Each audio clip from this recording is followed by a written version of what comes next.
that her 5 children that she left below were crying, and in her presence they were being slaughtered.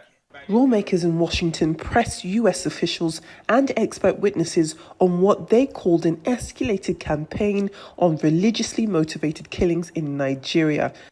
Nigeria has signaled that the law is optional and targeting Christians is fair game. And despite the pleas and cries of the Nigerian people and many Nigerian lawmakers, Mazi Nnamdi Kanu was convicted on all charges. For fiscal year 2025, the U.S. has requested nearly $8 billion for sub-Saharan Africa. Why should our tax dollars support governments that refuse to protect their own people? Is our aid aiding a genocide?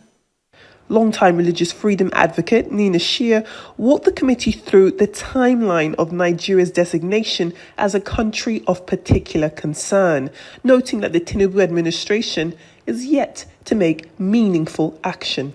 The next step in this process requires the president to adopt a policy response. This in turn got the attention of Nigeria's President Tinubu, who said he is willing to work with the U.S. Until now, he has not shown the political will to stop this Fulani violence. The hearing also spotlighted media scrutiny, with Congressman Bill Huzienga referencing this interview with Arise News as part of the evidence guiding his concerns. I think you saw my passion on this earlier. But there are serious issues, and part of that interview from Arise TV, one of the other questions to me was, well, doesn't the CPC damage Nigeria economically in a way that is going to disincentivize economic growth and foreign companies coming into the country?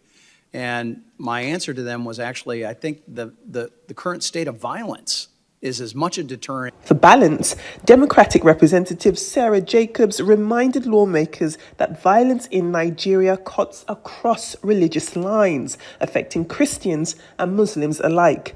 In the Kebbi State kidnapping, we're all Muslim girls.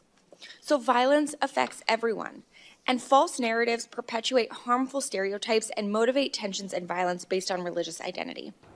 As the committee turned to solutions, analysts called for stronger leadership from both Abuja and Washington. It is important to appoint a Nigerian ambassador to the United States to improve its international engagement and manage narratives about its security realities.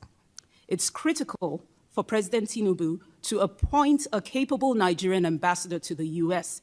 If the Trump administration proceeds with unilateral military action in Nigeria, it could endanger the Christians it aims to protect and worsens divisions along religious lines. And if the urgency wasn't already clear, lawmakers warned that sanctions may be on the table if Nigeria fails to act decisively. Think of us as partners. You know, yes, we do have the ability to levy sanctions, and you may not like it, but we're doing it because we care about the people in your country that are being slaughtered. A bipartisan message that without swift reforms, accountability, and protection for all communities, U.S.-Nigeria relations could face new pressure points. Adefemi Akinsanya, Arise News.